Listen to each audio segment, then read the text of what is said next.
Hollywood Cemetery is a graveyard in the city of Richmond, Virginia. On April 22nd of this year, I decided to visit.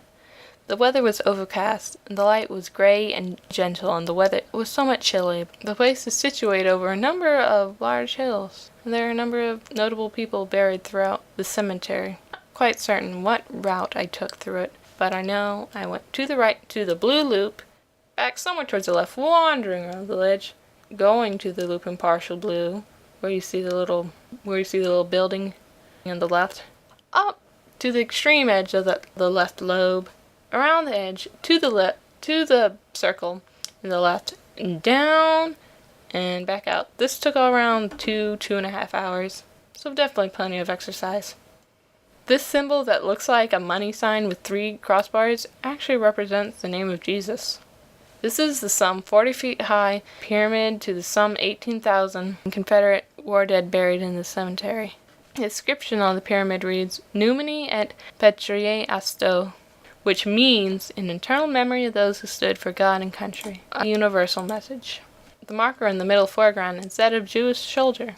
I believe there's a Jewish custom of placing a stone with each visit to a grave, so this man is still remembered. It is odd how soldiers still stand in rows after their death. I found birds standing top of graves symbolic. I believe these stones are that of some of the Gettysburg war dead in the cemetery. The rows sweep on. This is the cannon. This is the grave of George E. Pickett, of the infamous Pickett's Charge. In the lower right is the grave of his wife, who was apparently an actress and a writer. More rows of graves. For years I have had dreams of lonesome hills strewn with old graves. These are probably from a place I only saw once, the cemetery where my grandmother was buried far out west. It was large and also had hills that were densely covered with many tombstones. Tree or graves. This is one of the better bird and grave pictures. A nice pink flowering dogwood.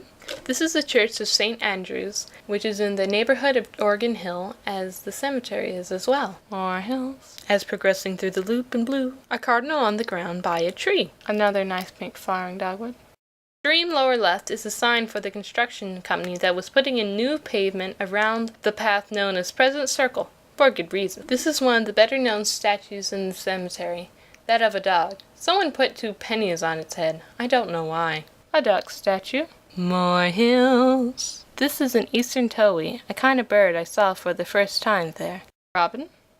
More vertical monuments. One of the many angel statues throughout the cemetery. This one doesn't have the best face, but it does have nice verdigris.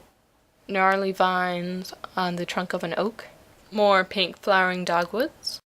Sounds such as that in the lower right always just make me feel like I hope they're not forgotten. An angelic statue. An oak with strangely bent branches. Azaleas in full bloom. One of the many steep hills. I got blisters on the back of my heels from walking all over the place. This angel is almost warlike. A bench by one of the mausoleums. This angel has a classical feel to it. The grapes remind me of Bacchus. More hills. An eastern towhee, backlit by the sunlight. A tulip poplar in bloom. An eerie-looking culvert. Another eastern towhee. More hills. A peak of the James River, which runs beside part of the cemetery. Another view of the James. On the right is the grave of John Tyler, who was a president of the United States. Apparently, he was not first buried at Hollywood Cemetery, but in a county to the east. Behind the handless angel, which is behind Tyler's grave, is a sort of Gothic iron bird cage, which is James Monroe's tomb. If you look in the midground, you will see a series of black posts. This marks off the path known as President's Circle, as you now understand why. There was some construction putting in some new paving around the area of this path, so we had to take some roundabout ways. This is the plaque at James Monroe's grave. It reads, Born in Westmoreland County, 28th of April, 1758, died in the city of New York, the 4th of July, 1831. By order of the General Assembly, his remains were removed to this cemetery the 5th of July, 1858, as an evidence of the affection of Virginia for her good and honored son. Mentions that he was not first buried here. He had died in New York City because he was visiting his daughter, and when his remains were moved, in 1858. They made a pretty big deal about it. To mention an earlier trip, I have also seen another grave of a president. It was the grave of Thomas Jefferson at Monticello. It was in a more modest style, and instead said its importance by the scale of it. And so there was much more walking. Walking and walking. I stopped taking as many pictures as I was worried about the batteries on my camera going low. So this is a line of mausoleums. Jefferson Davis's grave. I'm much more fond of him as a Secretary of War for the United States. He actually had a gaunt, very severe-looking face, so the sculptor did the best to flatter him as much as they could. This is a coal train waiting on the tracks by the river.